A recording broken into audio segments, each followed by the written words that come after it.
الحمد لله رب العالمين، والصلاة والسلام على أشرف الأنبياء وسيد المرسلين سيدنا ومولانا محمد وعلى آله وأصحابه أجمعين۔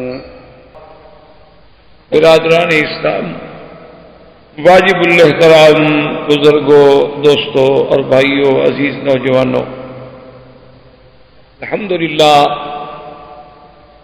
سلسلہ دروس سیرت نبویہ علی صاحبہ الف الف تحیہ کے ضمن میں ہم نے غزوہ تبوک کے بارے میں پڑھا، اور اس کے بعد اللہ تبارک و تعالی نے مسلمانوں کو عزت و کامرانی سے لوٹایا۔ حضور صلی اللہ علیہ وسلم غزوہ تبوک سے واپس تشریف لائے۔ اس سفر کے دوران میں کچھ واقعات پیش آئے۔ ایک تو حضور صلی اللہ علیہ وسلم ایک عقبہ پر، یعنی ایک پہاڑی کی چوٹی پر تشریف لے گئے، اور آپ کے پاس صرف حضرت حذیفہ اور حضرت عمار، اور حضور نے حکم دیا کہ اور کوئی نہ ہو۔ یہ بھی دراصل سیرت نبی صلی اللہ علیہ وسلم کا ایک یعنی پہلو ہے کہ حضور صلی اللہ علیہ وسلم اپنے لشکر کی نگرانی فرماتے تھے کہ لشکر کیسے جا رہا ہے، ترتیب کیسی ہے، تنظیم کیسی ہے۔ اونچی جگہ پہ کھڑے ہو گئے اور سارا لشکر آنکھوں کے سامنے سے گزر گیا۔ حضور صلی اللہ علیہ وسلم جب تشریف لے گئے تو بنو تمیم کے کچھ منافقین جو تھے، ان میں سے 14 آدمیوں نے اتفاق کیا کہ ابھی بڑا اچھا موقع ہے اور آپ اکیلے ہیں اور پہاڑ کی چوٹی پہ ہیں اور زیادہ سے زیادہ 2 آدمی ساتھ، تو ایسے موقع پر ہم کیوں نہ ایسے طریقے سے اوپر پہنچے اور حضور صلی اللہ علیہ وسلم کو گرا دیں یا حملہ کر دیں۔ تو وہ 14 آدمی جو تھے انہوں نے پہاڑ پر دوسرے راستے سے چڑھنا شروع کیا۔ حضور صلی اللہ علیہ وسلم کے صحابہ حضرت حذیفہ اور حضرت عمار ساتھ کھڑے۔ حضور نے فرمایا کہ حذیفہ ذرا پہاڑ کی طرف نظر ڈالو۔ جب انہوں نے نظر ڈالی تو چڑھتے ہوئے نظر آ گئے۔ اب وہ گھبرا گئے، کبھی ہم نے تو حملہ کرنا تھا نا خفیہ، لیکن ہماری بات تو ظاہر ہو گئی، ہمیں صحابی نے دیکھ لیا تھا۔ حضرت حذیفہ نے انہیں جب للکارا، نے کہا کہ نہیں ہم تو ویسے چڑھ رہے تھے، بھی حضور اکیلے کھڑے ہیں اور ایسی بات ہے۔ حضور صلی اللہ علیہ وسلم نے حضرت حذیفہ جب واپس آیا تو آپ نے فرمایا کہ تم نے پہچانا تھا وہ کون تھے؟ انہوں نے کہا نہیں حضور، ان کے چہروں پہ کپڑے تھے، لیکن ان کے گھوڑوں سے میں نے اندازہ لگایا ہے کہ بنو تمیم تھے۔ آپ نے فرمایا وہ منافق تھے اور اس کا نام یہ تھا، یہ تھا، یہ تھا، یہ تھا۔ 14 آدمیوں کے نام حضرت حذیفہ کو بتلا دیا۔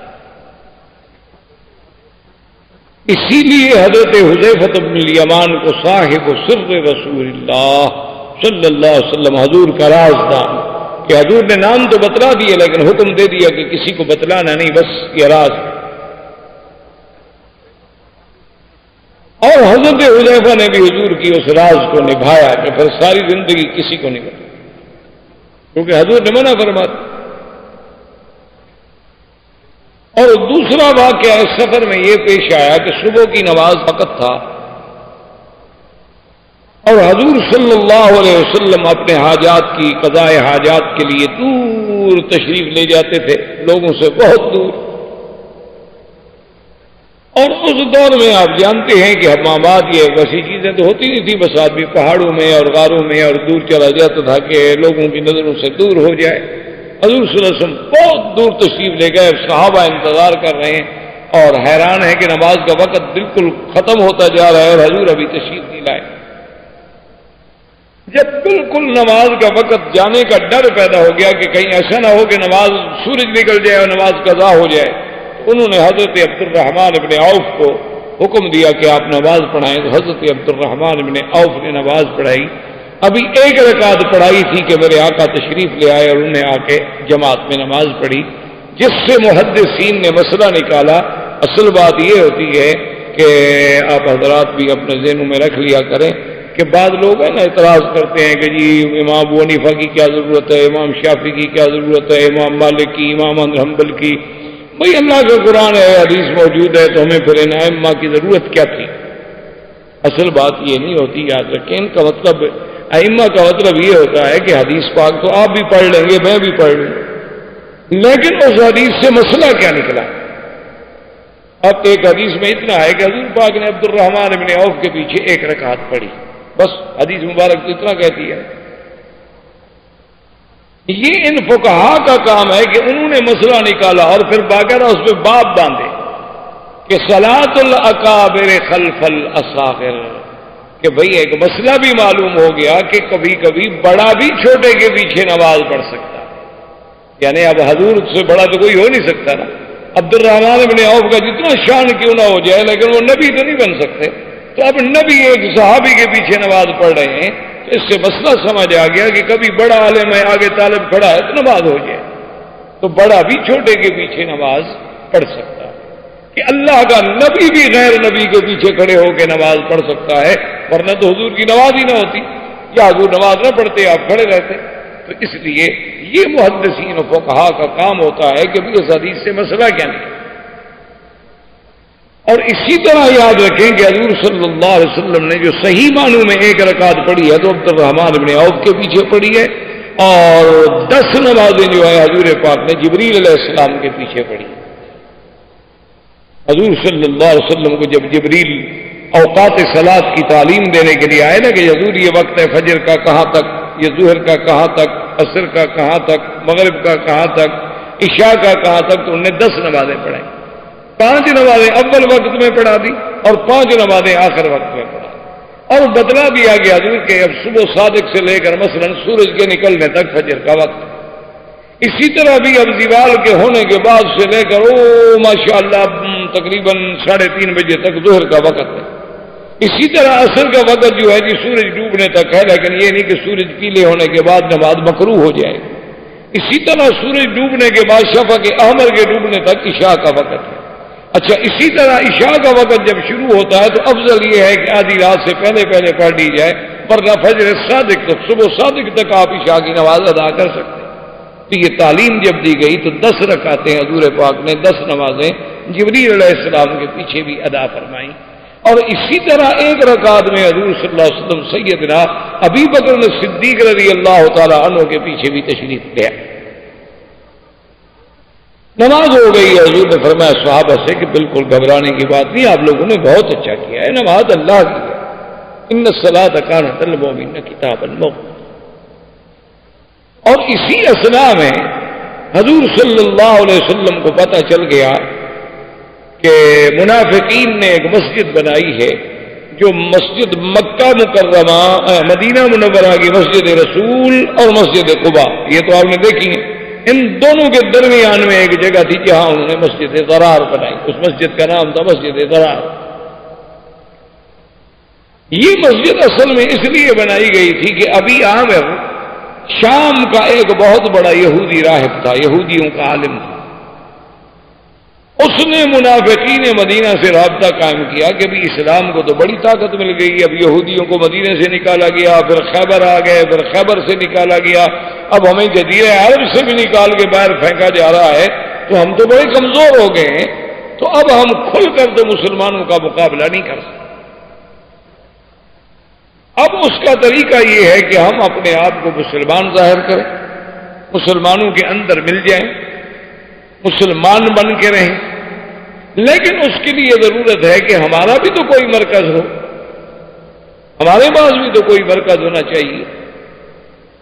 اس لیے تم لوگ ایک مسجد بناؤ اور شو یہی ہو کہ یہ مسجد ہے اور مسلمانوں کے لیے ہے، کوئی قباء کی مسجد میں نہیں پہنچ سکتا، کوئی مدینہ پاک کی مسجد میں نہیں پہنچ سکتا، چلو بھی درمیانی مسافت میں ایک اور مسجد بن گئی کہ لوگوں کی نماز جو ہے وہ مسجد میں ہو جائے.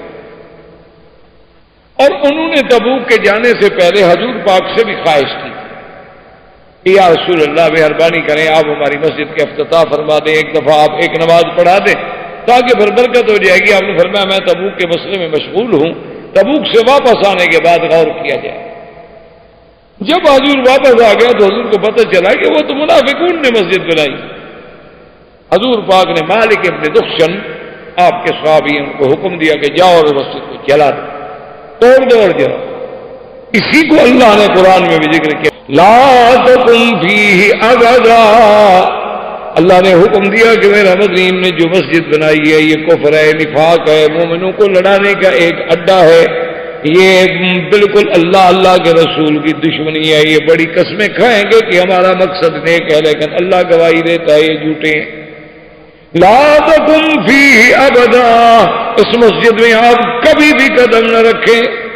آپ کا مقام وہ ہے لمسجد اسس علی التقوی، وہ مسجد قباء جس کی بنیاد تقوی پہ رکھی گئی ہے، وہ مقام ہے محمد عربی کا صلی اللہ علیہ وسلم. تو اس مسجد کو بھی جلا دیا. حضور صلی اللہ علیہ وسلم جب مدینہ منورہ میں پہنچ گئے تو اب کچھ لوگ جو تھے بالکل جنہوں نے نفاق کیا تھا منافق تھے اور تبوک میں نہیں گئے، لیکن کچھ صحابہ ایسے تھے کہ تھے مخلص پکے مومن سچے اندر باہر سے، لیکن غلطی ہو گئی بیچارے وہ تبوک نہیں جا سکے. ان میں 3 صحابہ کا واقعہ بڑا مشہور ہے جو سیاہ ستہ کی حدیثوں میں بھی موجود ہے. کعب ابن مالک، ہلال ابن امیہ اور موارث ابن ربیع، یہ 3 آدمی تھے بڑے پکے مسلم. حضور صلی اللہ علیہ وسلم جب پہنچ گئے تو اب کعب ابن مالک کہتے ہیں کہ میرے تو پاؤں کے نیچے زمین نکل گئی کہ میں کیا منہ لے کر جاؤں حضور کی خدمت، حالانکہ میرا کوئی گزر نہیں، کوئی مجبوری نہیں. تو کہتے ہیں کہ میں نے سوچا ٹھیک ہے میں گیا، اور کہتے ہیں کہ فتبسم، حضور مسکرائے، لیکن میں نے سمجھ لیا کہ یہ مسکراہٹ جو ہے ناراضگی، پیار کی مسکراہٹ اور ہوتی ہے اور غضب کی مسکراہٹ اور ہوتی ہے. حضور نے فرمایا ہاں کہا کیا تھا تمہیں؟ میں نے کہا یا رسول اللہ واللہ ما بی عذر، حضور خدا کی قسم میرا کوئی عذر، میرے پاس مال تھا، دولت تھی، سواری تھی، پیسہ تھا، سب کچھ تھا. حضور کوئی عذر نہیں، بس میں یہی شیطان کے وساوس کے دھوکے میں آ گیا کہ آج جاتا ہوں اور صبح جاتا ہوں اور رات نکلوں گا اور کل نکلوں گا اور میرے پاس اتنے تیز گھوڑے ہیں تو میں فوراً جا کے قافلے کو پکڑ لوں گا. بس کرتے کرتے میں رہ گیا اور قافلہ چلا گیا، میرا عذر کوئی نہیں. حضور صلی اللہ علیہ وسلم نے فرمایا صدق کعب، کہ کعب نے سچ کہا، جھوٹ نہیں بنا، بہانہ نہیں بنا. حضرت کعب کہتے ہیں جب میں واپس آیا تو مجھے ساتھیوں نے کہا کہ عجیب آدمی ہو یار، سب لوگ آئے قسمیں کھا کے حضور سے معافی لے گئے، تم بھی کوئی قسم شسم کھا لیتے، حضور معافی مانگ لیتے تو اللہ تو معافی دے دیتے نا، یہ تم نے کیا کیا؟ کہا کہ نہیں، الصدق ینجی والکذب یہلک، صدق سے آدمی کو سچ سے نجات ملتی ہے، جھوٹ آدمی کو ایک نہ ایک وقت ہلاک برباد کرتا ہے. سچ سچ میں نے ایک غلطی کی ہے اور پھر حضور کے سامنے جا کے جھوٹ بولوں. تو حضرت کعب ابن مالک فرماتے ہیں کہ میں نے پوچھا کہ میرے علاوہ بھی کچھ لوگ ہیں ہو؟ انہوں نے کہا ہاں اور بھی 2 صحابی ہیں، ہلال ابن امیہ، موارث ابن ربیع، انہوں نے بھی سچ کہا ہے. ان کے بارے میں بھی حضور نے فرمایا ابھی اب تمہارے بارے میں جو فیصلہ اللہ کرے. حضرت کعب فرماتے ہیں کہ اس کے بعد حضور نے حکم دے دیا صحابہ کو مقاطعہ، کہ ابھی ان 3 آدمیوں کے ساتھ بات چیت، لینا دینا، اٹھنا بیٹھنا سب بند. حتیٰ کہ حکم دے دیا گیا کہ بھی اپنے گھر والیاں جو ہیں، بیویاں جو ہیں، اولاد بیوی بیٹے کوئی بھی ان سے بات نہ کرے.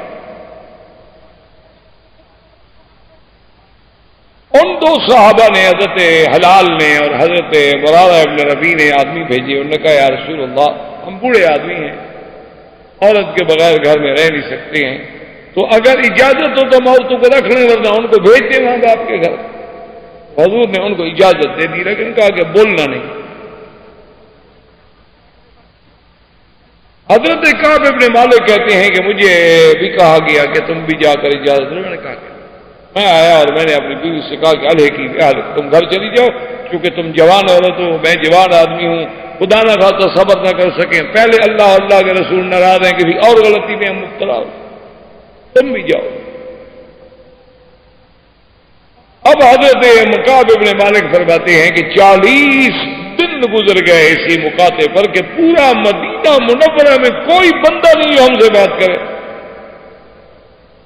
کسی کو اللہ نے قرآن میں بھی دیا، وعلى الثلاثة الذين خلفوا حتى إذا ضاقت عليهم الأرض بما رحبت وضاقت عليهم أنفسهم وظنوا أن لا ملجأ من الله إلا إليه۔ اللہ فرماتے ہیں کہ وہ 3 آدمی جو پیچھے رہ گئے، جب ان پر ان کی زمین بھی تنگ ہو گئی اور ان کا جینا بھی تنگ ہو گیا، اس سے بڑی سزا کیا ہو سکتی ہے کہ آدمی بات نہ کرے کوئی۔ حضرت کعب بن مالک فرماتے ہیں کہ میرے 2 صحابی جو تھے نا، وہ تو خیر بوڑھے تھے، وہ تو گھر میں بیٹھ گئے بیچارے کہ کوئی بولتا نہیں، سلام کرو کوئی جواب نہیں دیتا۔ لیکن میں جوان آدمی تھا، میں آ جاتا تھا مسجد رسول صلی اللہ علیہ وسلم کے، چلو بھی نہ بولے میں تو زیارت کر لیتا ہوں نا، چلو حضور نہیں بولتے۔ اور کہتا ہے کہ میں ایسی جگہ کھڑے ہو کے نماز پڑھتا کہ میں یوں دیکھتا کہ حضور میری طرف دیکھتے بھی ہیں کہ نہیں، کبھی محبوب دیکھتا بھی ہے کہ نہیں۔ کہتے ہیں کہ میں دیکھتا تو حضور مجھے دیکھتے تھے، لیکن جب میری نظر پڑتی تو حضور فوراً اپنا چہرہ تھا۔ محبت جب ہو نا، ہم نے تو حضور کو محبوب بنایا ہی نہیں نا، ہم تو نام کے مسلمان ہیں نا جی، بس ہاتھ چوم لیے، 12 ربیع الاول کو جھنڈی لگا لی، سبحان اللہ جنت میں گھر بن گیا، خلاص۔ ہمیں کیا ضرورت ہے نماز پڑھنے کی، ہمیں کیا ضرورت ہے داڑھی رکھنے کی، ہمیں کیا ضرورت ہے روزے رکھنے کی، قرآن پڑھنے کی، عبادت کرنے، ہمیں کیا ضرورت؟ ہمارے اتنا تھوڑا کام ہے کہ ہم اللہ کے نبی پہ کتنا احسان کرتے ہیں، نام آتا ہے اپنے ہاتھ چوم لیتے ہیں، 12 ربیع الاول آتی ہے جھنڈی لگا دیتے ہیں، معراج کی رات آتی ہے جا عمرہ بھی کراتے ہیں، ماشاءاللہ۔ اور کیا چاہیے اللہ کے نبی کو ہم سے؟ ہمارا تھوڑا احسان ہے حضور پر، ہم نے محبوب بنایا نہیں نبی کا، یہ ٹھنڈے دل سے ہمیں ماننا چاہیے۔ ایک لڑکی سے محبت ہو جائے، دیکھو کتنی قربانیاں دیتے ہو،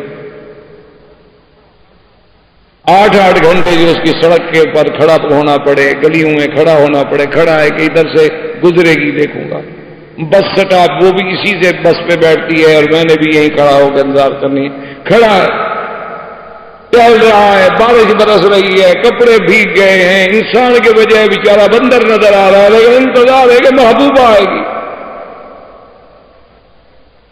اس نے کہہ دیا کہ ٹھیک ہے جی اور تو کوئی جگہ نہیں ہے ہمارے گھر کے پیچھے، آپ جو ہے حمام میں کھڑے ہو جائیں تو ساری رات حمام میں بھی کھڑا رہے گا، بدبو سے مر جائے چاہے کھڑا رہے گا۔ محبوبہ کا حکم ہے، محبوبہ سے ملنا ہے۔ اپنے گھر میں کپڑے نہ ہوں، وہ کہے کہ سوٹ لانا ہے، بالکل بالکل جا کے چوری کرنی پڑے، ڈاکہ ڈالنا پڑے، رشوت کھانی پڑے، محبوب کا حکم ہے۔ اس سے اندازہ لگائیں کہ ہم نے اللہ کے نبی کو محبوب نہیں بنایا۔ اگر ہمیں حبیب کبریا محبوب ہوتے نا تو ان کی ہر ادا پہ ہم جان دیتے، پھر مسئلے نہ پوچھتے مولوی سے کہ جی یہ سنت ہے، یہ واجب ہے، یہ ضروری ہے یا غیر ضروری۔ اچھا جی اگر یہ نفل ہم نہ پڑھیں تو کوئی حرج تو نہیں نا؟ ہاں جی کوئی حرج نہیں، بالکل آپ نہیں پڑھیں گے تو اللہ کی جنت میں کوئی کمی نہیں۔ ہم سب اسلام سے نکل جائیں تو خدا کو کوئی نقصان، لیکن اگر ہم نے رہنا ہے تو پھر تھوڑا سا لحاظ، اگر ہم نے اسلام قبول کیا ہے، دیکھو نا جی ایک آدمی عہدہ لیتا ہے، گورنر بنتا ہے، وزیر بنتا ہے، منسٹر بنتا ہے، حلف وفاداری اٹھاتے ہیں۔ اب آپ نے دیکھا نہیں کافروں کا کیا معاملہ ہے کہ ایک لڑکی کا اسکینڈل بن گیا، ان کے نزدیک تو زنا نہیں، اسکینڈل کیوں بن گیا؟ ان کے نزدیک تو بھائی کوئی زنا ہے ہی نہیں، نہ شراب ہے، نہ زنا ہے، نہ شباب کباب، کوئی چکر نہیں ہے۔ مسئلہ کیا تھا؟ کہتے کہ نہیں، جب یہ آدمی پریزیڈنٹ کے عہدے پہ آ گیا ہے، منسٹر کے عہدے پہ آ گیا ہے، سینیٹر کے عہدے پہ آ گیا ہے، یہ اب پبلک کا نمائندہ ہے، اب اس کا کردار جو ہے اس کا اثر پبلک پر پڑتا ہے، اب یہ غلطی نہیں کر سکتا۔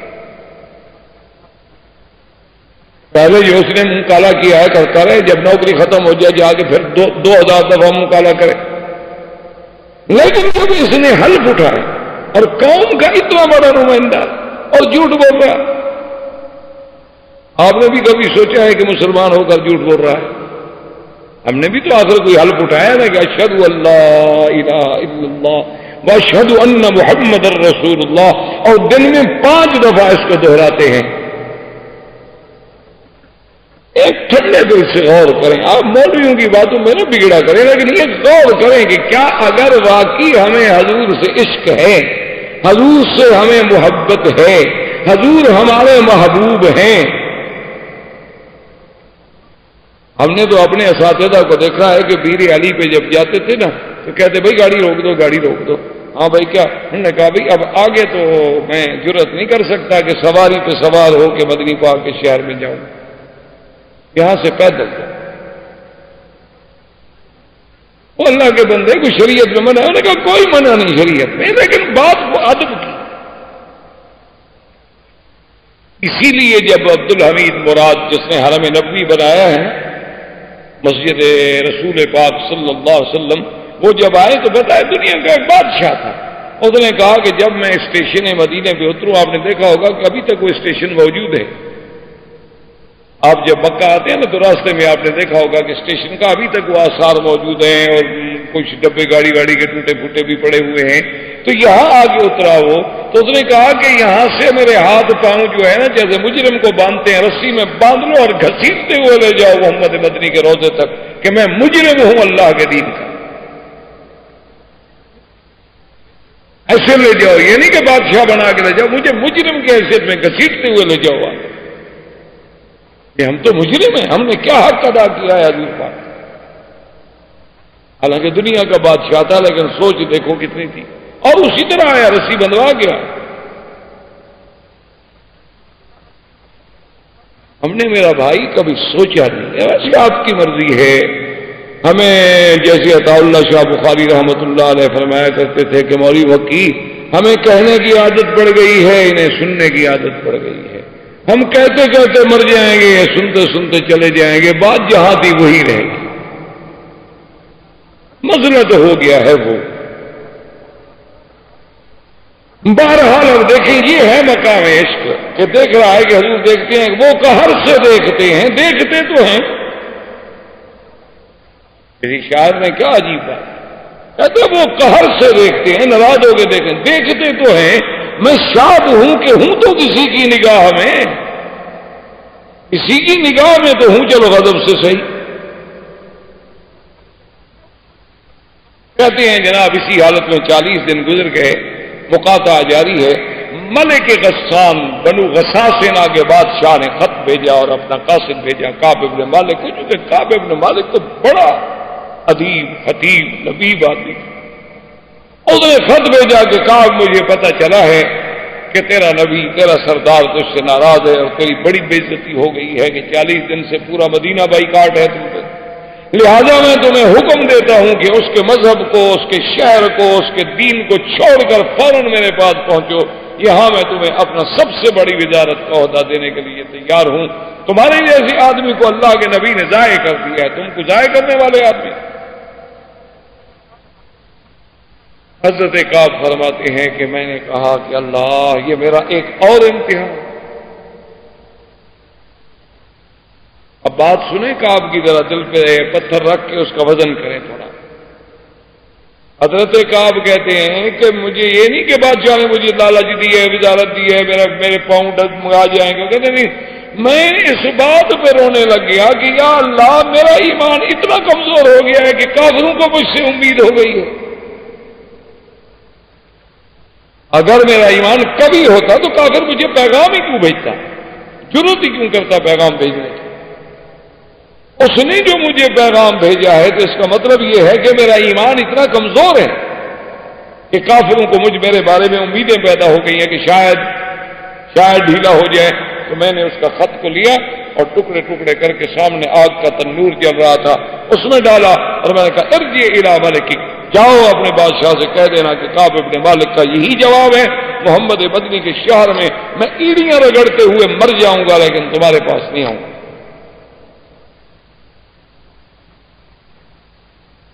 حضرت کعب فرماتے ہیں کہ میں اپنے گھر کی چھت پہ بیٹھا تھا، نماز پڑھ رہا تھا، اور اللہ نے ہماری توبہ قبول کی۔ اب دو صحابی وہاں سے چلے، ایک گھوڑے پہ دوڑا اور ایک پیدل دوڑا کہ بھی ہم جا کے مبارک دے کعب کو کہ بھی مبارک ہو گئی، مبارک ہو تمہاری وہ توبہ قبول ہو گئی ہے۔ لیکن وہ کہتا ہے کہ جب اس نوجوان نے دیکھا نا کہ وہ تو گھوڑے پہ جا رہا ہے، لازمی بات ہے وہ پہلے پہنچ جائے گا، تو اس نے دور سے پکارا یا کعب ابشر، یا کعب ابشر، مبارک ہو۔ اس کی آواز مجھے پہلے پہنچ گئی، گھوڑا بعد میں پہنچا۔ تو جب وہ آیا تو میں نے کہا بھی اس کی آواز پہلے پہنچی تھی، میں نے اپنے سارے کپڑے نکال کے اس کو مبارکباد کے عوض میں دے دیے، اور اس کے بعد میں دوڑا حضور صلی اللہ علیہ وسلم کی خدمت میں، اور سب سے پہلے کہتے ہیں کہ طلحہ بن عبید اللہ صحابی تھے، وہ کھڑے ہوئے اور انہیں مجھے مبارک دی۔ کہتا ہے خدا کی قسم میں طلحہ کا یہ احسان نہیں بھول سکتا کہ وہ سب سے پہلا شخص تھا جو مجھے مبارک دیا، اور میں نے دیکھا اب حضور میری طرف دیکھ کے مسکرائے، اب ان کی مسکراہٹ میں ناراضگی کے بجائے محبت تھی، اور فرمایا ابشر یا کعب ان اللہ تبارک و تعالی قبل توبتکم، تمہاری توبہ اللہ نے منظور فرما لی ہے، تمہیں معافی، جس کو اللہ نے قرآن نے فرمایا ثم تاب علیہم لیتوبوا ان اللہ غفور رحیم، اللہ بخشنے والے ہیں، مہربان ہیں، راضی۔ یہ عظیم واقعے کے بعد یہ وہی سن ہے، یعنی اب سن 8 ہجری جو ہے تقریباً ختم ہونے والا ہے، جس میں بی بی ام کلثوم بنت رسول اللہ صلی اللہ علیہ وسلم کی وفات ہوئی۔ اور انہی دنوں میں ایک عجیب واقعہ پیش آیا، حضور نے سارے صحابہ کو جمع کیا، سب لوگ آ گئے، حضور نے خطبہ پڑھا، صحابہ کہتے ہیں عجیب خطبہ تھا، اور اس میں منافق بھی آ گئے، کیونکہ منافق تو آ جاتے تھے نا مسجد میں۔ حضور نے خطبہ پڑھنے کے بعد اعلان فرمایا، آپ نے فرمایا کہ قم یا فلان، قم یا فلان، قم یا فلان، فلان اٹھو نکل جاؤ مسجد سے، تم منافق ہو۔ فسماہ 36 شخصا من المنافقین، حضور نے 36 منافقوں کے نام بتلا کے ان کو مسجد سے نکال دیا۔ اس سے بڑی بات ان کے لیے کیا تھی کہ اللہ کے نبی کی زبان سے فضیحت ہو گئی کہ تم منافق ہو، منافق ہو، نکل جاؤ، اور ان کا راز جو تھا وہ بھی ختم، بھانڈا پھوٹ گیا، ذلت ہو گئی۔ اسی ذلت کو دیکھ کے عبداللہ ابن ابی ابن سلول جو منافقوں کا سردار تھا نا جی، اس کو ایسی بیماری گری کہ وہ بستر پہ گر گیا، اور اسی غم میں وہ گھل گھل کے مر گیا۔ لیکن عبداللہ ابن ابی ابن سلول نے، حالانکہ وہ رئیس المنافقین ہے، سب منافقوں کا سردار جو تھا یہ عبداللہ ابن ابی سلول، شدید جب مرنے کا وقت آیا نا، اس وقت اپنے بیٹے سے کہا کہ اللہ کے نبی کے پاس جائیں کہ میرے پاس تشریف ہے، اب سیرت کا اندازہ کریں، حضور کی رحمت کا اندازہ کریں، حضور کے کرم کا اندازہ فرمائیں۔ حضور آ گئے، اتنا بڑا دشمن ہے، سارے منافقوں کا سردار ہے، بیمار ہے، مر رہا ہے، بلاتا ہے، حضور پھر گھر آ گئے۔ اور جب حضور آئے تو اس وقت مرنے کے بالکل قریب تھا، اس وقت بھی کہہ رہا تھا این حلفائی الیہود وین حلفائی بنو قریظہ، ہائے یہودی کدھر گئے، ہائے وہ یہودی کدھر گئے، یرفعونی، میری شان اونچی کرتے، میرا نام اونچا کرتے، مجھے بھی چھوڑ کے چلے گئے، یعنی اس موت کے وقت بھی بدبخت یہودیوں کو یاد کر رہا ہے۔ اور حضور سے کہنے لگا کہ ایک تمنا ہے میری، اگر آپ مان لیں کہ آپ جو ہے اپنا قمیص مبارک مجھے دیں، اسی میں مجھے کفن دیا جائے اور جنازہ بھی آپ میرا پڑھیں۔ حضور نے فرمایا تم ہو تو منافق، آخر وقت تک یہود کر رہے ہو، لیکن بہرحال تم نے سوال کیا ہے تو میں نہیں چاہتا، دے دوں گا۔ اور حضور پاک تشریف لے آئے اور اس کے بیٹے سے کہا، عبداللہ ابن ابی ابن سلول، یہ بیٹا جو ہے پکا مومن، عاشق رسول اللہ، اور فرمایا کہ جب تمہارے باپ مر جائے تو میرا قمیص لے جانا، اسی میں اس کو دفن دے دیں، اسی میں کفن دے دیں۔ وہ آیا، حضور نے قمیص دے دیا۔ اصل بتایا یہ تھا جس کو بہت سارے علماء نے ذکر نہیں کیا، لیکن بعض محققین جو ہیں انہوں نے ذکر کیا کہ قمیض دینے کی دراصل وجہ اور تھی۔ جنگ بدر میں جب حضرت عباس حضور کے چچا قید ہوئے تھے تو جنگ میں کپڑے پھٹ گئے، تو حضور پاک نے کہا بھی کسی کے پاس کوئی کپڑا ہو، کوئی قمیص ہو تو میرے چاچا کو دے، تو چلو کپڑا تو پہن لینا، قیدی تو ہے، بہرحال چچا تو ہے نا جی، چاہے قیدی ہے کافر ہے۔ تو کسی کا قمیض حضرت عباس کو آ نہیں رہا تھا، تو عبداللہ ابن ابی ابن یہ جو تھا ابی ابن سلول رئیس المنافقین، اس نے اپنا کرتا دیا تو وہ ان کو پورا آ گیا۔ تو حضور پر احسان تھا کہ اس نے اپنا قمیض میرے چچا کو دیا تھا، حضور چاہتے تھے کہ میں زندگی میں بدلہ ادا کر دوں تاکہ قیامت میں کسی امید میں نہ رہے، اور اللہ کا نبی کسی کا احسان نہیں۔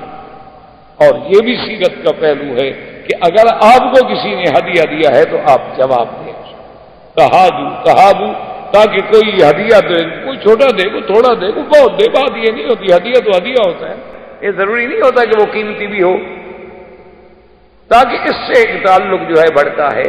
کوئی احسان کرے تو حل جزاء الاحسان الا الاحسان، اس کا بدلہ پھر احسان کے ساتھ نمٹاؤ۔ خیر جب جنازے کا وقت آ گیا، مر گیا ہو، جب مر گیا اس کے بیٹے نے اطلاع دی تو نے فرمایا ٹھیک ہے جنازہ لے آؤ۔ لوگ کھڑے ہو گئے، صفیں بن گئی، جنازہ تیار ہو گیا، اور حضور جنازے کے لیے جان لگے تو حضرت عمر، انہوں نے کہا یا رسول اللہ لا تصلی علیہ، حضور اس کا جنازہ نہ پڑھیں، آپ کو نہیں پتا یہ ظالم منافق دشمن اس نے عہد میں کیا کیا، بدر میں کیا کیا، بی بی عائشہ پہ تہمت لگانے والا بدبخت، یہودیوں سے گٹھ جوڑ کرنے والا بدبخت، اور یہ وہی بدبخت نہیں جس نے کہا تھا لا رجعنا الى المدینہ لیخرجن الاعز منها الاذل، حضور اس دشمن کا جنازہ پڑھا رہے ہیں۔ حضور نے فرمایا عمر ہٹ جاؤ، جنازہ پڑھاؤں گا۔ انہوں نے کہا حضور نہیں، اس کا جنازہ نہ پڑھیں، یہ منافق ہے اور منافقوں کا سردار ہے۔ حضور نے فرمایا اللہ نے مجھے اختیار دیا ہے، استغفر لہم او لا تستغفر، ان کے لیے بخشش مانگو یا نہ مانگو، تو اس لیے میں مانگتا ہوں۔ حضرت عمر نے کہا کہ نہیں، حضرت عمر کہتے ہیں پتہ نہیں اس دن میرے اندر کہاں سے ایسی جرت آ گئی کہ میں ساری زندگی پریشان رہا، میں نے حضور کو کپڑے سے پکڑ لیا اور مصلے سے کھینچنا شروع کر دیا، حضور اس ظالم کا جنازہ نہ پڑھا، اور حضور حیران کھڑے کہ عمر مجھے کھینچ رہا۔ حضرت عمر نے کہا حضور اللہ نے آگے فرما دیا ہے کہ اگر اللہ کے نبی ان کے لیے آپ 70 دفعہ بھی بخشش مانگیں ان کو اللہ ہرگز نہیں بخشیں گے، اللہ کسی دین سے نکلنے والے کو ہدایت نہیں دیتے۔ میں کہا حضور اللہ نے کہہ دیا ہے کہ 70 دفعہ بھی مانگو تو میں بخشش نہیں کروں گا۔ حضور نے فرمایا عمر اللہ نے کہا نا کہ 70 دفعہ مانگو نہیں کروں گا، میں 70 سے زیادہ کروں گا، رحمت ہے، سراپا رحمت۔ انہوں نے کہا تو فرمایا اللہ نے کہ 70 دفعہ مانگو یا نہ مانگو، تو ہم 70 سے زیادہ مانگ لیں گے، شاید اللہ راضی ہو جائے۔ حضرت نے کہا میں کیا کروں؟ اب دیکھیں اس کا نام ہے، وہ ایک مقام تھا، اب دوسرا مقام دیکھیں گے۔ جب حضور نے اللہ اکبر کہا ہوئی حضرت عمر پیچھے کھڑے ہو گئے، اللہ اکبر۔ اس بات کو سمجھیں، اپنے ذہن و عقل میں رکھیں، ایک ہے مشورہ دینا، ایک ہے اطاعت رسول، اللہ کے رسول کی فرما برداری کرنا۔ مشورہ تو دے دیا کہ حضور دشمن ہے، پکڑ لیا حضور کو۔ حضرت عمر کہتے ہیں واللہ قد اتعجب ولا جرأتی، میں اپنی اس جرأت میں ساری زندگی تعجب کرتا رہا کہ اللہ کے نبی کو ہاتھوں سے پکڑ لوں اور حضور بھی مجھے کچھ نہ کہے، ورنہ حضور ڈانٹ دیتے۔ حضرت عمر کا بڑا مقام ہے، لیکن حضور کے سامنے کیا ہے؟ لیکن جناب آپ اندازہ کریں کہ جب حضور نے شروع کی اللہ اکبر، حضرت اللہ اکبر، یہ نہیں کہ نکل گیا ہوگا اچھا جی میں تو نہیں پڑھتا نا، نے کہا نہیں، جب نبی پڑھ رہے ہیں تو اب پڑھنا پڑے گا، اب انکار نہیں ہو سکتا، اب کھڑا پیچھے ہونا پڑے گا۔ یہ تھی اطاعت رسول، یہ تھی اطاعت امیر۔ اسی لیے حضرت عبداللہ بن مسعود جب حج پہ گئے، حضرت عثمان جب حج پہ گئے نا جی، تو مقام عرفات میں جب آپ نے نمازیں پڑھی نا، آپ نے کہا بھی میں 4 رکعت پڑھاؤں گا۔ صحابی کھڑے ہو گئے، انہوں نے کہا عثمان کیا کر رہے ہو؟ حضور نے 2 رکعت پڑھی ہیں، حضور نے 2 رکعت پڑھی ہیں، حضور نے 2 رکعت پڑھی ہیں، تم 4 رکعت پڑھو گے؟ انہوں نے کہا کہ ہاں حضور مدینے سے آئے تھے، حضور تو مسافر تھے،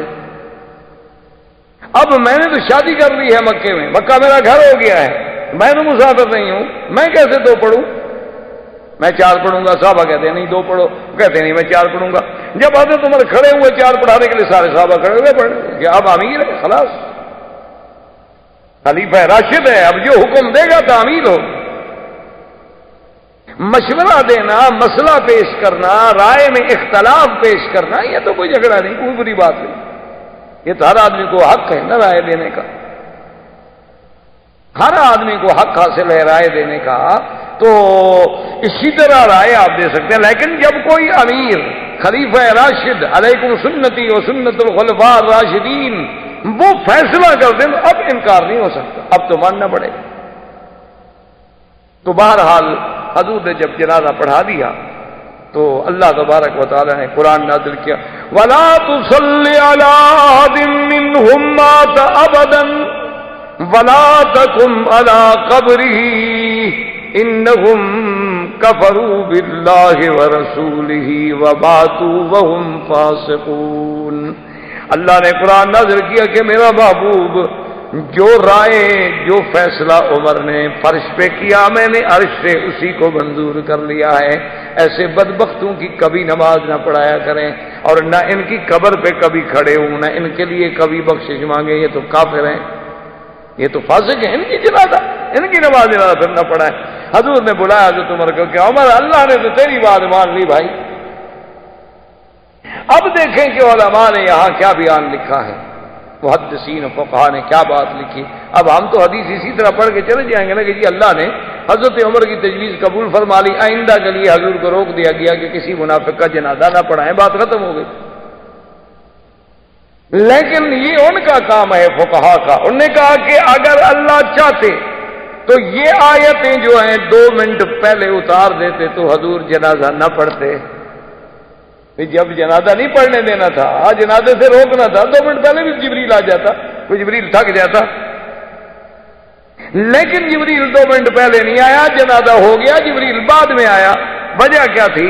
تو انہوں نے کہا کہ اس میں راز تھا، اللہ یہ چاہتے تھے کہ اب محمد مدنی کہہ چکے ہیں کہ میں جنازہ پڑھاؤں گا، اور عمر کہتا ہے کہ نہ پڑھاؤ، اگر ہم نے پہلے روک دیا تو بات میرے نبی کی رہ جائے گی، ابھی تو نبی کی بات پوری ہونے دو نا، بعد میں فیصلہ سنا دیں،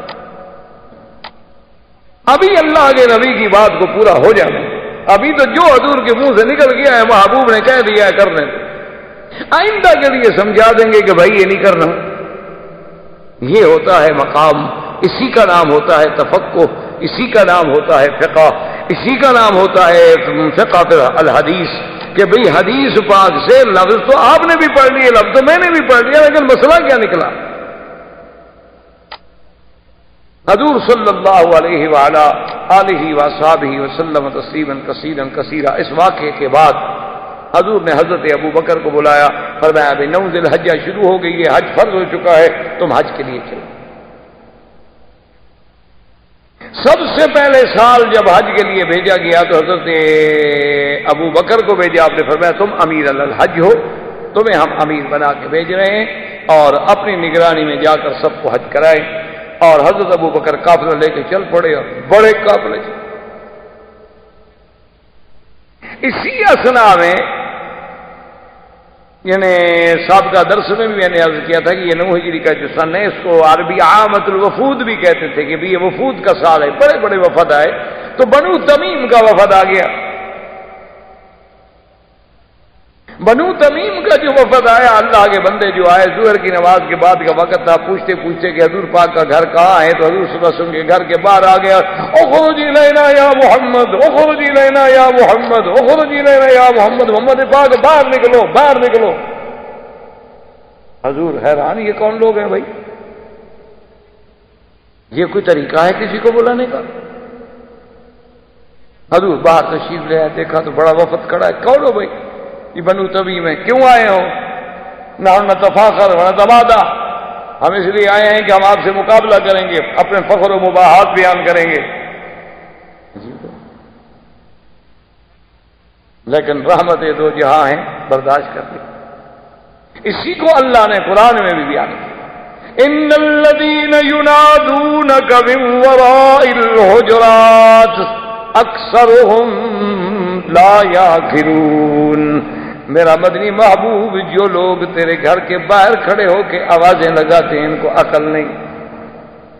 وَلَوْ أَنَّهُمْ صَبَرُوا حَتَّى تَخْرُجَ إِلَيْهِمْ لَكَانَ خَيْرًا لَهُمْ. اگر یہ صبر کر کے کھڑے رہتے، انتظار کرتے، جب آپ ان کی طرف آتے تو پھر بات کرتے، پھر اپنی بات کہتے. یہ ادب کا طریقہ تھا. یہ طریقہ نہیں کہ اللہ کے پیغمبر کے گھر کے باہر کھڑے ہو کے جا کے کہو کہ اخرج اخرج. اسی لیے علماء نے مسئلہ لکھا ہے کہ بھی حضور کی زندگی ہے، حضور موجود ہے، اس وقت بھی گھر سے باہر پکارنا منع ہے. جب تک حضور خود نہ آئے پکارو نہیں، حضور صلی اللہ علیہ وسلم کو بلاؤ نہیں. وہ کہتے ہیں کہ عجیب بات ہے، حضور کی زندگی میں گھر کے باہر کھڑے ہو کے پکارنا منع ہے اور تم اپنے ملک میں میلاد بنا کے بلا لو، تو یہ جائز ہے؟ یہ عجیب بات ہے کہ جہاں مرضی آئی دیکھ پکائی حضور آ گئے. اور ایک وقت میں اگر 10 لاکھ جگہ پر میلاد ہو رہا ہو تو اس کا مطلب ہے ہر جگہ حضور پہنچ گئے. اور چلو بھائی ان 10 لاکھ میں جو زیادہ پیارے ہوں گے ان کے پاس تشریف لے جاتے ہوں گے، جو 10 لاکھ میں 10 تو ہوں گے. اچھا، اور جب وہاں تشریف لے گئے تو جو روضے پہ لوگ سلام پڑھ رہے ہیں وہ کس پہ پڑھ رہے ہیں؟ یہ ہر جگہ ایک مثالی چیز ہے، ایک تصور ہے، تخیل ہے، حقیقت نہیں. بس عجیب باتیں ہیں. وَلِلنَّاسِ فِيمَا يَعْشِقُونَ مَذَاهِبُ. ہر آدمی نے جو ایک دین اختیار کر لیا ہے نا اسی پہ ڈٹا ہوا ہے. سوچنے پر بھی تیار نہیں کہ میں حق پر بھی ہوں کہ نہیں. میں ٹھنڈے دل سے غور تو کروں، چلو بھی ٹھیک ہے تو ٹھیک ہے، سچ ہے تو سچ ہے، کوئی غصے کی بات تو ہے ہی نہیں نا. اللہ نے علم جو دیا ہے، تعلیم دی ہے، سوچ تو لوں نا میں. اللہ پاک تو حکم دیتا ہے کہ میرے مدنی پاک کو گھر کے کمرے کے باہر سے کھڑے ہو کر بھی خبردار آواز مت دو، اور اتنی زور سے بات مت کرنا کہ تمہاری آواز میرے محبوب کی آواز سے اونچی ہو جائے. اگر تمہاری آواز بھی ذرا بے ادبی سے اونچی ہو گئی تو میں تمہارے سارے عمل برباد کر دوں. حضور بارہ ہاں جی نے کہا جی ہم عرب مقابلہ کرتے تھے، اس کو کہتے تھے تفاخر و تمادق، کہ جی ہم اپنا بیان کرتے ہیں تم اپنا بیان کرو. انہوں نے کہا حضور ہمارا خطیب پہلے تقریر کرے گا، تقریر کرو. اس نے جناب یوں تقریر شروع کی کہ بنو تمیم ایسے اور بنو تمیم ایسے اور بنو تمیم ایسے اور بنو تمیم ایسے. حضور نے اس کے بعد جب وہ خاموش آن فرمایا ثابت بن قیس جواب دو. ثابت بن قیس کھڑے ہو، اس نے کہا کیا تم فخر کرتے گھوڑوں پر، لڑائی پر، قوم پر؟ نحن نفتخر برسول اللہ. ہم تو یہ فخر کرتے ہیں کہ اللہ کا نبی ہمارے ساتھ. نحن نفتخر بالصلاة، نحن نفتخر بالمدینہ، نحن نفتخر بالاسلام، نحن نفتخر بالدین. ہم تو دین کے ساتھ فخر کرتے ہیں. قوم کیا ہے، نسب کیا ہے، وطن کیا ہے؟ جب تقریر ختم کی تو کہنے لگے خطیبکم خیر من خطیبنا. بھائی تمہارا خطیب جو ہے نا مسلمانوں کا ہمارے خطیب سے اچھا ہے. اچھا اب ہم شعروں میں مقابلہ کریں گے. اپنے شاعر کو کھڑا کر دیا، اس نے شعر پڑھے. حضور نے کہا حسان تم جواب دو. حضرت حسان نے حضور کی مدح میں قصیدہ پڑھا. اب جب ختم ہوا تو کہنے لگے شاعرکم خیر من شاعرنا. بھئی ہم مانتے ہیں آپ کا شاعر بھی ہم سے اچھا ہے. چلو حضور ہم نے مان لیا، اب اسلام لاتے ہیں. یار سب کے سب مسلمان ہو گئے. بنو تمیم کا وفد جو تھا مسلمان ہو. اسی طریقے سے بنو عامر ایک قبیلہ تھا، وہ وفد ہے، بہت بڑا قبیلہ تھا. ان کے سردار تھے عامر ابن ابی طفیل اور اس کے ساتھ تھا اربد ابن قیس. یہ دونوں بڑے لوگ تھے اور بڑے جنگجو، بڑے بہادر. قبیلے کو ساتھ لے کے آئے. اصل وجہ یہ تھی نا کہ ہر طرف اسلام پھیل گیا. اب ہر قبیلہ اپنی اپنی جگہ ڈر رہا تھا کہ بھئی اب اکیلے تو ہم جنگ نہیں کر سکتے، تو کیوں نہ ہم مسلمان ہو جائیں. تو یہ جب آیا تو راستے میں دونوں مشورہ کرنے لگے. ابھی تو عامر نے کہا اربد بات سنو، میں تو قوم کی مجبوری سے جا رہا ہوں مدینے، مسلمان ہونا نہیں چاہتا میں. انہوں نے کہا یار سچی بات پوچھو تو مسلمان ہونا تو میں بھی نہیں چاہتا، میں بھی قوم کی مجبوری کی وجہ سے جا رہا ہوں. تو اس نے کہا کیا آپ نے کہا دیکھو بات سنو، ہم ہیں وفد، وفد کی تلاشی بھی نہیں لی جاتی اور وفد کو غیر مسلح بھی نہیں کیا جاتا، ہتھیار بھی نہیں چھینے جاتے. میں اللہ کے نبی کو باتوں میں لگا دوں گا اور تم تلوار سے حملہ کر دینا. انہوں نے کہا ہاں یہ بات. انہوں نے کہا ٹھیک. یہ جناب تیاری کر کے وفد آ گیا، حضور کے پاس بیٹھ گئے تو عامر ابن ابی طفیل نے کہا خالنی یا رسول اللہ، محمد مصطفیٰ علیحدہ مجھے ٹائم دیں. ہم نے فرمایا لا، نہیں دیتا ہمارے رہتا. اس نے دوبارہ کہا، اس نے 6 بار کہا، اس نے 4 بار کہا، اس نے 5 بار کہا. اب حضور متوجہ ہیں، حضور فرمایا علیحدہ میں ٹائم نہیں، جو بات کرنی ہے کرو. اب جب حضور ادھر دیکھ رہے ہیں تو وہ اربت کو دیکھ رہا ہے کہ اربت کو کیا ہو گیا، اشارے کر رہا ہے تم جو چپ ہو گئی، میں تو باتوں میں مشغول کر چکا ہوں نا حضور کو. اربت چپ، ہاتھ ہی نہیں ہلتا. خیر بہرحال جب واپس چلے، اسلام نہ لیا، واپس چلے گئے تو راستے میں اس نے عامر ابن ابی طفیل نے پوچھا، اس نے کہا اربت تمہاری ہماری بات تو طے تھی کہ بھئی میں حضور کو باتوں میں مشغول کروں گا اور تم تلوار سے حملہ کر دو گے. اس نے کہا بدبخت، میں نے جب بھی تلوار پہ ہاتھ رکھا نا تم حضور کے سامنے آ جاتے تھے، تم ان سے پہلے تم آ جاتے تھے، میں کیا تمہیں مار دیتا؟ معلوم یہ ہوتا تھا کہ تم آگے آگے اور حضور ادھر ہو گئے، تو سامنے میرے آتے تھے تم، تو تم کو تلوار کیسے مار دو، تم تو میرے دوست ہو. اس نے کہا واللہ، اس نے کہا واللہ نے میں کیا چپ نہ رہتا، تم نہیں جانتے میں کتنا بڑا بہادر آدمی ہوں. انہوں نے کہا یار یہ تو کمال ہو گیا، میں تو دور بیٹھا تھا.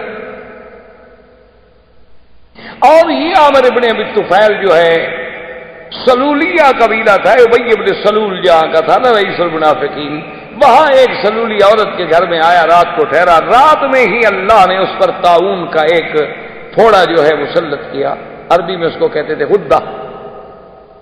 پھوڑا مسلط کیا اور صبح تک جناب وہ بالکل اس حال میں پہنچ گیا کہ مرنے لگ گیا. لیکن گھر والوں کو بلایا، کہتے میرا گھوڑا لے آؤ جلدی، مجھے گھوڑے پہ بٹھا دو. اموت فی بیت السلولیت، اموت فی بیت السلولیت کہ موت الحیوان من الغدۃ، یہ ایک جانور جیسے اس غدے سے مر جاتا ہے، اسی طرح میں کتے کی موت مروں. یہاں مجھے گھوڑے پر تو بٹھاؤ، میں جنگ کروں گا، لڑوں گا، مروں گا. وہ گھوڑے پہ بیٹھتے بیٹھتے گرا مر گیا، وہ تو ہی مر گیا. باقی اربد ابن قیس بچ گیا. ابھی وہ اپنی قوم کو تیار کر رہا تھا سفر کے لیے کہ آسمان کی بجلی گری اور اس کے بعد صرف وہی اربد ابن قیس کو مٹی میں ملا دیا، باقی کسی کو کچھ نہیں ہوا. اللہ تبارک و تعالی نے اس کو بھی قرآن میں بیان کیا، وَيُسَبِّحُ الرَّعْدُ بِحَمْدِهِ وَالْمَلَائِكَةُ مِنْ خِيفَتِهِ. اللہ نے وہ واقعہ بھی جانا کہ ہم جب جاتے ہیں تو ہم ان کو سوائے کے ساتھ یجادلون، اللہ میں جو جھگڑے کرتے ہیں ان کو بجلی بھیج کر بھی ہم مار دیتے ہیں. اچھا جب یہ دونوں مرے نا تو پوری قوم ڈر گئی، انہوں نے کہا یار واپس چلو مدینے، ہم تو مسلمان ہوتے ہیں. دیکھو بدبختوں کا کیا حال ہوا. تو وہ وفد بھی بنی عامر کا واپس آیا اور آ کے سارے کا سارا مسلمان ہو گیا. حضور صلی اللہ علیہ وسلم پر وہ اسلام لے آئے. اب ان کے جانے کے بعد جو ہے وفد آیا بنو تمیم کا، بنی قیس کا. اچھا بنو قیس میں ایک آدمی تھے، ان کے سردار تھے، ان کا نام تھا احنف ابن قیس. کہا اچھا بنو قیس جو آئے نا جی تو باغ کے آ گئے، 2 آدمی 4 آدمی مدینے میں آ رہے ہیں، بھائی نا یا رسول اللہ، بھائی نا یا رسول اللہ، ہماری بیعت کریں، ہمیں مسلمان کریں. آ گئے بھاگتے آ رہے. احنف جو تھے وہ چلے گئے، جا کر سامان اتارا، غسل کیا، کپڑے پہنے، خوشبو لگائی، تیار ہو کے حضور کی دربار میں آئے. حضور نے فرمایا احنف میں بڑا خوش ہوں، تمہیں اللہ نے جو 2 صفتیں دی ہیں نا، الحلم والانات، ایک تو تمہارے اندر حلم ہے اور ایک حوصلہ ہے، ہر کام کو آرام سے کرنا. یہ ٹھیک ہے تمہاری قوم تو بڑی جلد باز ہے، لیکن تم نے ایسا کیا. اور یہ اتنا بڑا حوصلے والا شخص تھا کہ اس کی نوکرانی ایک دفعہ گرم پانی اٹھا کے جا رہی تھی کہ اس کا چھوٹا بچہ 2 ماہ کا سو رہا تھا، تو اس کے ہاتھ سے وہ برتن گرا تو اس کا بچہ جل کے مر گیا، لیکن اس نے ایک لفظ بھی نوکرانی سے نہیں کہا کہ تم نے ایسا کیوں کیا. اتنا بڑا حوصلے والا آدمی تھا. تو بنو قیس کا وفد جو ہے یہ بھی مسلمان.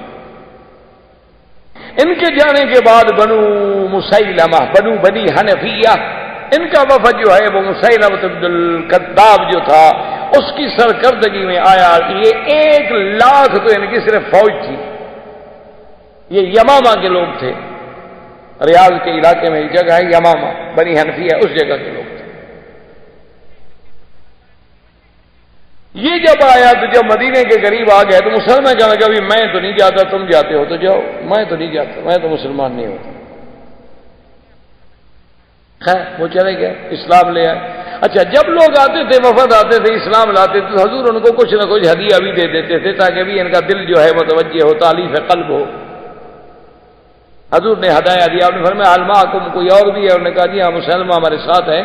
وہ نے کہا کہ تم یہاں سامان چھوڑ جاؤ، میں سامان کی نگرانی کر دوں۔ ذرا بات ہو رکھ ہے کہ جی اتنا بڑے قافلے کا سامان تھا، اب سارا لے کر اٹھا کر تو ہمارے میں نہ آ جاتے نا مسجد میں، تو وہ سامان کیا آپ نے کہا اچھا اچھی بات ہے، پھر بھی تمہارا کچھ نہ کچھ تو کام کر رہا ہے، یہ ہدیہ اس کو بھی دے دینا۔ جب اس کو ہدیہ مل گیا تو کہنے لگے اچھا اللہ کے نبی نے مجھے ہدیہ بھیجی ہے، چلو میں بھی جاتا ہوں یار مسلمان ہونے کے لیے، پھر چلو، پھر آ گیا مدینہ۔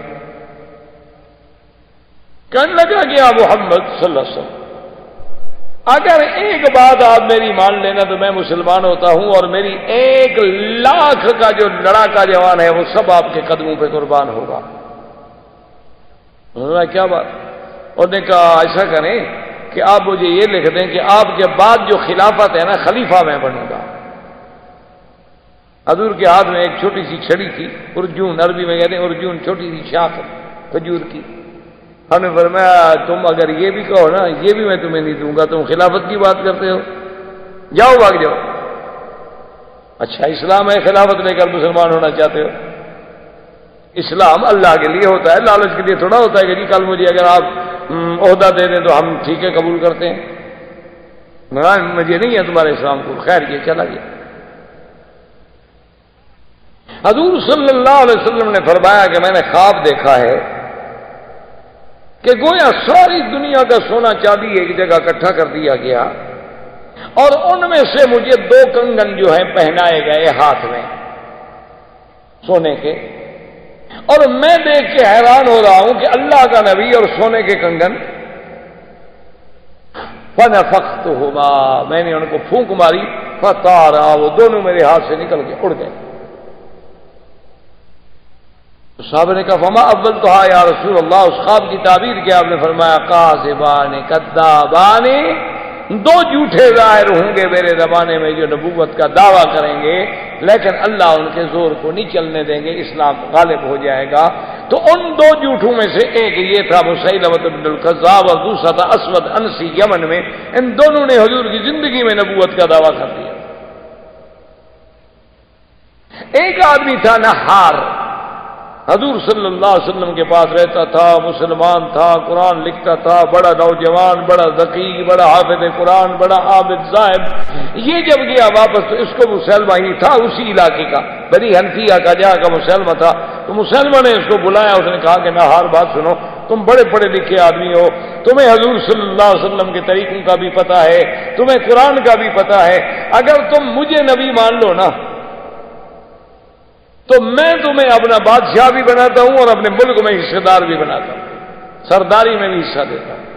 وہ بھی اس دھوکے میں آ کے مرتد ہو گیا، اور اس کے بعد اس نے آ کے اعلان کیا کہ اللہ کے نبی مدینے میں کہہ رہے تھے نہ مسلمہ رسول اللہ، کہ مسلمہ بھی اللہ کا نبی ہے۔ اب وہ لوگ جو مسلمان ہو چکے تھے وہ بھی دوڑے اور پھر مسلمہ کی بیعت ہو گئے، مرتد ہو گئے سارے کے سارے۔ انہوں نے کہا جب مسلمہ بھی نبی ہے تو ہماری قوم کا بھی ہے، تو ہم پھر اس نبی کو کیوں مانیں، ہم اپنے نبی کو کیوں نہ مانیں؟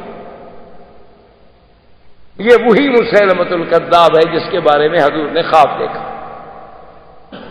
اچھا اس کا ایک عجیب لطیفہ بھی ہے۔ ایک دن بیٹھا ہوا تھا اپنے سارے ساتھیوں نے، جو اس کے خاص یعنی بے تکلف لوگ تھے نا، جیسے آج کل ایک جدید اصطلاح ہے کہ یہ کچن کیبنٹ ہے، کچن کابینہ ہوتی ہے نا، خاص لوگ ہوتے ہیں۔ تو بہرحال اللہ معاف فرمائے، وہ جو اس کے خاص لوگ تھے وہ جو بیٹھے تھے، انہوں نے کہا دیکھو بھائی تم نبی بن گئے، ہم نے تو تمہیں مان لیا نبی، لیکن نہ تو تم پر کوئی وحی اتری، نہ تم پر کوئی کتاب آئی، نہ تم پر کوئی قرآن آیا۔ اللہ کے نبی پہ تو وحی آتی ہے، قرآن پڑھتے ہیں، قرآن سناتے ہیں۔ انہوں نے کہا ہاں یہ تم ٹھیک کہتے ہو، وحی تو مجھ پہ بھی اترتی ہے، میں ٹھیک ہے سناؤں گا، میں بھی سناؤں۔ تو دوسرے دن جناب اس نے قرآن سنایا، اپنی برادری کے جو خاص لوگ تھے ان کو بلایا اور کہا کہ رات وحی مجھ پہ بھی اتری۔ قرآن میں ہے نا الم تر کیف فعل ربک باصحاب الفیل، تو اس نے کہا مجھ پہ بھی قرآن اترا ہے کہ الفیل وما الفیل وما ادراک ما الفیل